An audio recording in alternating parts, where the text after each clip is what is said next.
ඇත්තටම ડિප්‍රෙෂන් වල මූලික රෝග ලක්ෂණයක් තමයි එයා තුල තියෙන උනන්දුව අඩු වෙනවා.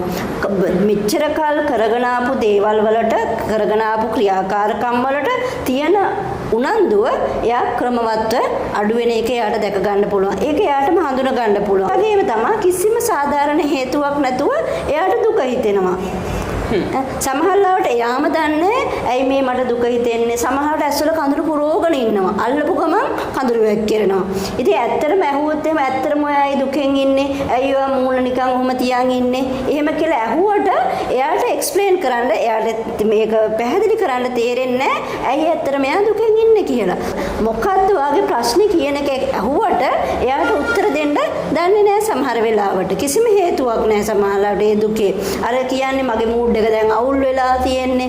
එහෙම කියලා ඒ මූඩ් එක අවුල් වුණේ මොකටද කියන්නේ සමහරට එයා දන්නේත් නැහැ. එයාගේ සතුට ක්‍රමවත්ව නැති වෙගෙන යනවා. මේ හොඳට ඉන්නවා. හැබැයි ඊළඟ මොහොතේ එයාම දන්නේ නැහැ ඇයි එයාට එහෙම උනේ කියලා.